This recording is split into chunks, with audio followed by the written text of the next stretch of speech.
যাদের কারণে এখানে দাঁড়িয়েছি, আমি সেই যুব সমাজের প্রতি আসনাদ আব্দুল্লাহ কাইয়ুম তাদের হাতে ফুলটা উপহার দিয়ে দিলাম, তাদেরকে উৎসর্গ করলাম, জুলাই যোদ্ধাদেরকে উৎসর্গ করলাম, জুলাই শহীদদেরকে উৎসর্গ করলাম। ইনশাআল্লাহ আমরা সেই বার বহন করে চলবো, আপনারা দোয়া করবেন।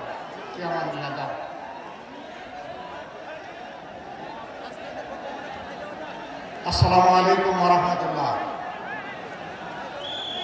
আসসালামু আলাইকুম ওয়া রাহমাতুল্লাহ। ইন্নাল হামদুলিল্লাহ ওয়াস সালাতু ওয়াস সালামু আলা রাসূলিল্লাহ, আম্মা বা'দ।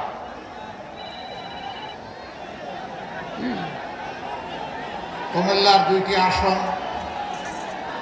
লাকসাম এবং মনোহরগঞ্জ, ওইদিকে নাঙ্গলকোট এবং লালমাই, এই দুই আসনের 11 দলীয় নির্বাচনী ঐক্যবদ্ধ বাংলাদেশের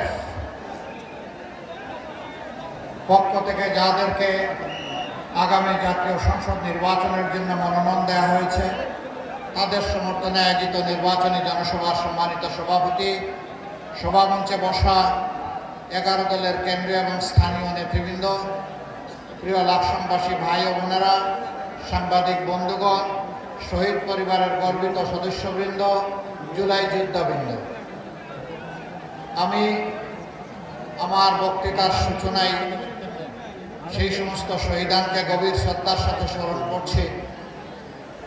2009 সালের 25 এবং 26শে ফেব্রুয়ারি থেকে শুরু করে 2024 সালের 5ই আগস্ট পর্যন্ত তৎকালীন সরকার যাদেরকে নির্মমভাবে খুন করেছে, মহান আল্লাহর দরবারে দোয়া করে আল্লাহ তাদেরকে শহীদ হিসাবে কবুল করুন, তাদের পরিবারকে আল্লাহ প্রশান্তি দান করুন, সবর করার তৌফিক এনায়েত করুন।